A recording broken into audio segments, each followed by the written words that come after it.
Assalamualaikum warahmatullahi wabarakatuh. Apa kabar sahabat GMPI, Gerakan Muda Pembangunan Indonesia, dimanapun berada. Pada sore hari ini podcast GMPI kembali mengudara, membahas tentang problematika ataupun isu-isu yang beredar di seputar perkembangan di negara kita, Republik Indonesia yang kita cintai bersama. Sahabat GMPI sanggup menghadapi tantangan. Pada sore hari yang berbahagia ini, di bulan yang berbahagia ini juga, kita akan membahas tentang sebuah prestasi besar dalam torehan sejarah pergerakan di negara kita, bertepatan dengan memperingati 24 tahun reformasi yang berjalan sejak tahun 1998 sampai dengan sekarang. Proses itu masih terus berjalan dan alam itulah yang sekarang ini kita nikmati bersama, di mana reformasi itu bergerak dari alam otoritarianisme Orde Baru menuju ke alam demokrasi yang sesungguhnya. Pada sore hari yang berbahagia ini, sahabat GMPI sekalian, telah hadir di sebelah saya, senior saya, Kakanda Ridwan Ali Ibrahim, nama lengkapnya, atau biasa dipanggil dengan Bang Iwan Keling, atau biasa juga dipanggil dengan nama kecilnya Bang Ikel. Beliau ini adalah salah satu eksponen aktivis 9798, atau lazim juga disebut aktivis reformasi, yang turut serta khususnya di Sumatera Utara, di Kota Medan, terlibat aktif dalam proses-proses demonstrasi, dalam proses-proses mengkritisi pemerintah Orde Baru pada saat itu, hingga Orde Baru runtuh di tahun 1998. 21 Mei juga kita sepakati bersama sebagai hari memperingati reformasi, dan bertepatan di 22 tahun 2022 ini sudah berlangsung selama 24 tahun. Oleh karena itu, di sore hari yang berbahagia ini kita akan mengulas kembali, bernostalgia kembali, sekaligus juga berefleksi kembali seperti apa tantangan-tantangan era reformasi ke depan. Khususnya diskusi ini akan bersama dengan Bang Ridwan Ali Ibrahim atau Bang Ikel. Selamat sore Bang, ya, sehat? Sore, sehat, alhamdulillah. Bang, sebenarnya saya dengan Abang ini sudah sudah sering berdiskusi panjang sebenarnya. Yang saya khawatirkan malah ini diskusi kita nggak selesai-selesai nih, karena kita terbiasa berdiskusi sampai dini hari. Teman-teman, sahabat-sahabat GMPI sekalian, Bang, kalau ingin bernostalgia kembali misalnya, izin saya mau bertanya dulu ini Bang, tahun berapa Abang pada saat itu masuk ke dunia kemahasiswaan? Ya, terima kasih. Selamat sore buat kita semua. Saya kalau cerita masa dulu, tamat sekolah saya tahun 94. Saya kuliah di kampus kebetulan dekat dengan rumah, yaitu di IKIP pada tahun 1995. Masih IKIP namanya? Ya, masih IKIP. Jadi ya masih dalam pemerintahan Orde Baru, atau dulu nggak terkenal istilah Orde Baru, masih di masa kepemimpinan Presiden Soeharto. Saya pikir seperti itu. Jadi kalau hari ini kita ketemu coba mengulas ke sana, saya pikir perjalanan di masa itu ya memang awal-awal mulanya bergejolak para generasi muda. Mungkin kalau saya punya istilah gitu, titik kulminasi itu memang ketemu akhirnya di masa kami remaja atau menjadi mahasiswa. Jadi memang cikal bakal kritik, protes, ya kan, tidak terima atau membangkang atau memberontak itu memang sudah mulai nampak begitu kami kuliah di kampus itu. Saya pikir seperti itu dia. Jadi gini Bang, untuk untuk ini kan banyak generasi-generasi sekarang ini, generasi milenial, aktivis-aktivis milenial sekarang, mahasiswa-mahasiswa sekarang mungkin kurang sempurna mengetahui seperti apa sebenarnya kondisi zaman Orde Baru itu. Nah, saya ingin memotong begini Bang.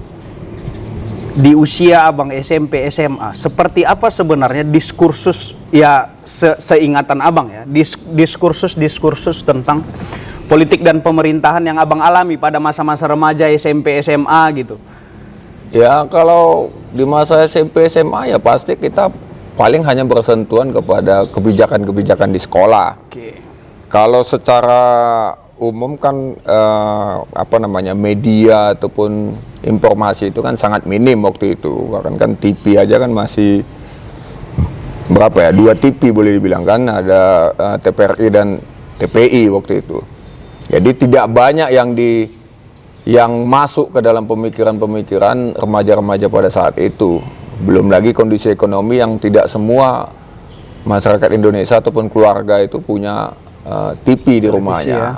Jadi mungkin yang pasti minimnya informasi itu tidak banyak pembahasan ataupun diskursus yang dilakukan oleh remaja-remaja. Tapi ketika berbicara dalam lingkungan sekolah pasti kebijakan-kebijakan guru ya, biasanya menyangkut tentang kedisiplinan dan uang, biasa kan kewajiban dan lain sebagainya. Pemberontakan itu ya muncul mulai rambut yang tidak harus dipangkas sesuai dengan keinginan guru, atau ya kadang direlakan aja daripada kita pergi ke tukang pangkas bayar, bagus dipangkas guru gitu. Makanya ada beberapa sekolah, seingat saya waktu saya sekolah dulu ya, guru tuh kebetulan rata biasa yang ngambil itu kan kalau nggak guru seni, guru olahraga itu yang ngambil dengan gunting, dia pangkas itu rambut siswa-siswanya. Tapi ya itulah dia waktu masa itu. Artinya bibit-bibit itu memang udah muncul. Mungkin kalau kita coba menelaah lebih jauh, memang mungkin kami ini adalah anak-anak yang dilahirkan oleh orang tua yang hidup di masa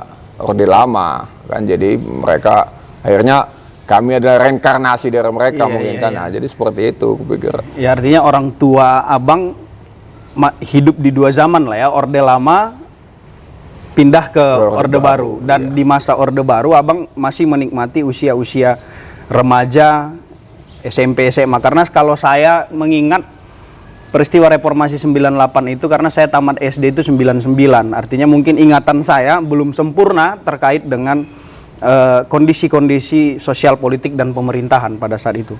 Nah, kemudian gini Bang, Abang masuk ke IKIP atau Universitas Negeri Medan sekarang tahun 95.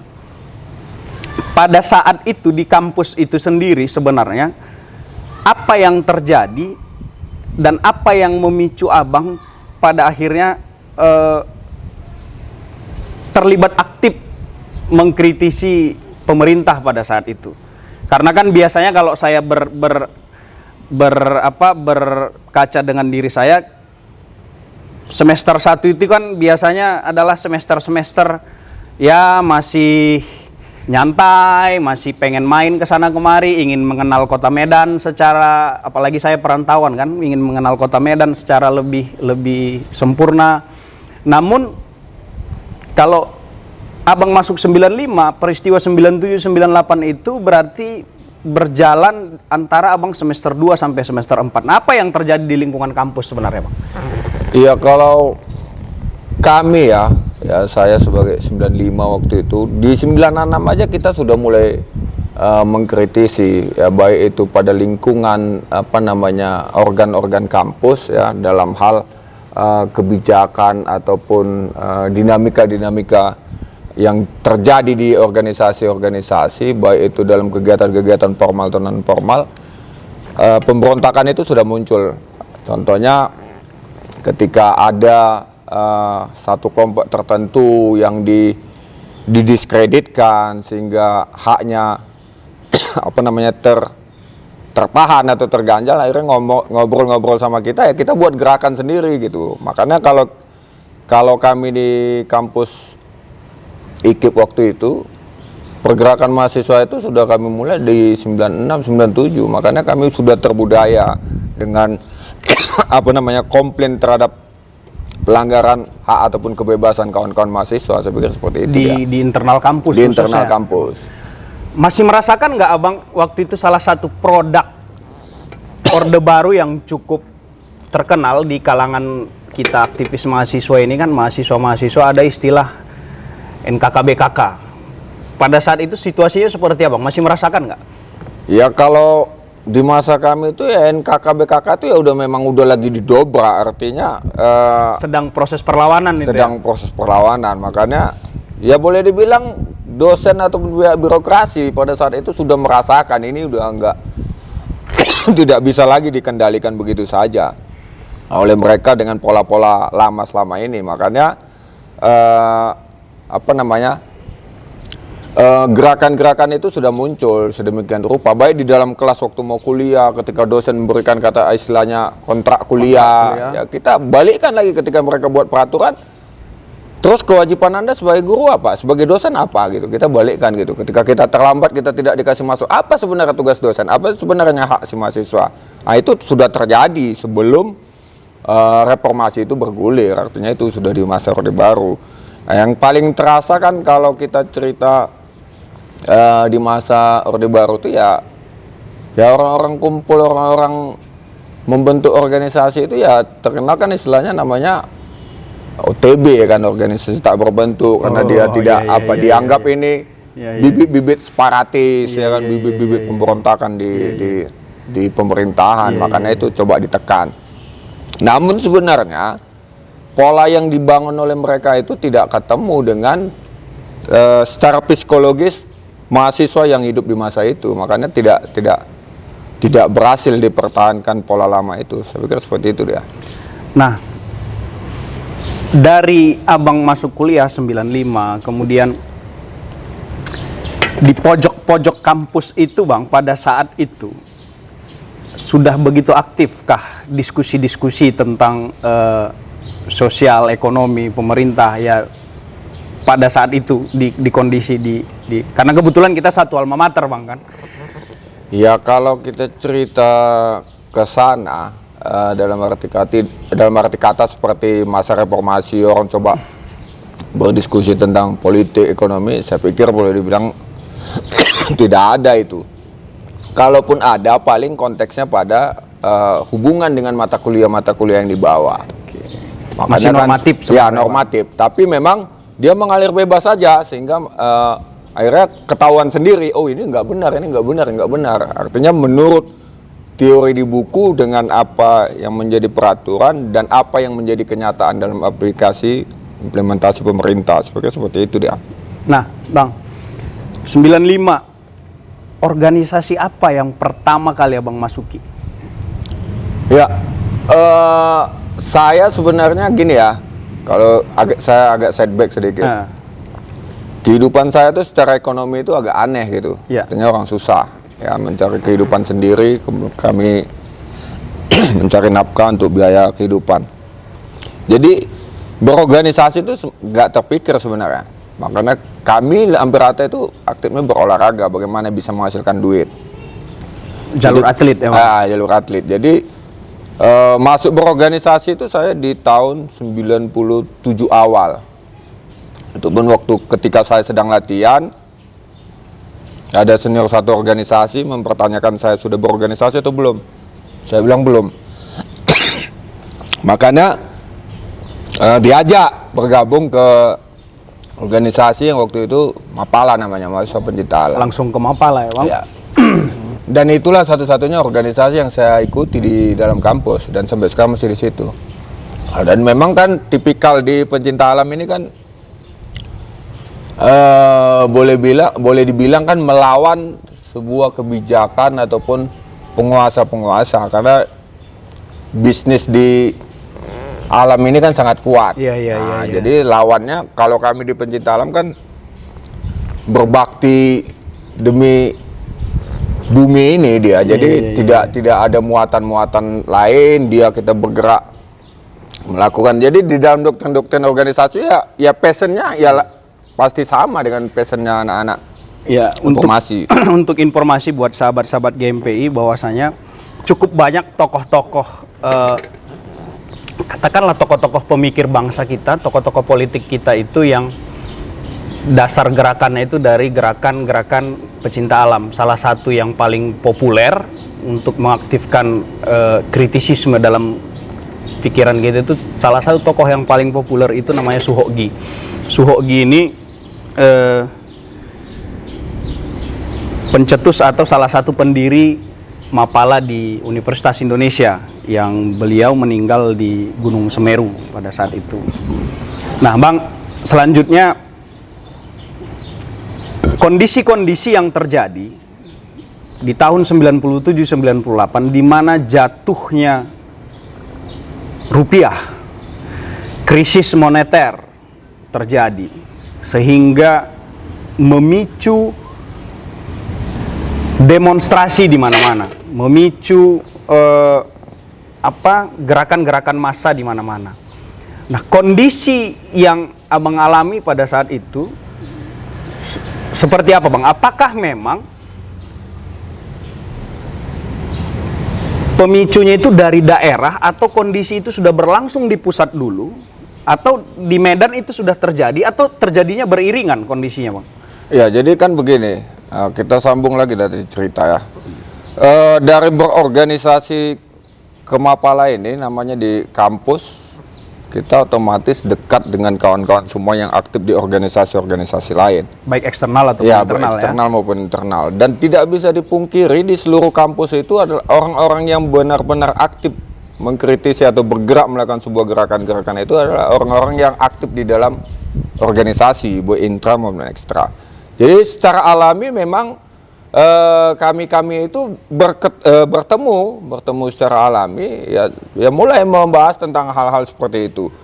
Kalau kita cerita informasi ataupun kondisi itu pasti semuanya itu mengalir dari pusat. Dari pusat di awal. Apalah dayanya daerah. Iya. Karena dalam hal ini kan apapun yang terjadi di daerah itu tidak terlepas dari kebijakan-kebijakan di pusat. Iya. Nah, jadi saya pikir kawan-kawan harus paham semua bahwasanya proses ini secara alami memang ini sangat efektif, alami, kemudian menjadi menjadi gerakan merata di seluruh Indonesia dengan diskusi-diskusi, dan akhirnya memang kesimpulannya ya ini memang harus dituntaskan gitu, harus turun ke jalan, harus turun ke jalan, harus dituntaskan dengan beberapa poin-poin yang menjadi tuntutan berdasarkan persoalan-persoalan yang timbul selama puluhan tahun terhadap bangsa ini. Saya pikir seperti itu deh. Nah, di lingkungan sekitar kita ini kan, Bang, ada beberapa kampus besar nih. Ada Unimed, ada UINSU, ada Amir Hamzah, ada UMA. Pada saat itu, Bang, diskusi-diskusi yang terjadi antara blok-blok mahasiswa ini, bukan blok-blok lah ya, antara simpul-simpul mahasiswa ini terjadinya di ruang terbuka kah, atau bergeser di antara kampus yang satu ke kampus yang lain, atau di kos-kosan, atau gimana, Bang? Ya, jadi alat komunikasi kan minim pada waktu itu. Dengan kawan-kawan aktif di organisasi intra dan ekstra, ini kan dengan sendirinya tersampaikan informasi ini. Kalau kita bicara diskusi itu dimanapun baik itu ketika kita ketemu, entah lagi olahraga, atau kita ketemu entah lagi pacaran bareng gitu kan, atau kita lagi main ke kantin mana gitu, ke kampus mana. Jadi diskusi itu terjadi. Dan itu lintas kampus. Lintas kampus. Lintas kampus ya. Makanya kan kalau setelah hal-hal ini terjadi akhirnya kan dengan sendirinya supaya ini lebih efektif lagi, hampir setiap kampus tuh aktif melakukan mimbar bebas gitu. Kami nanti mau buat mimbar bebas ini gitu. Hadiri, lokasinya di sini.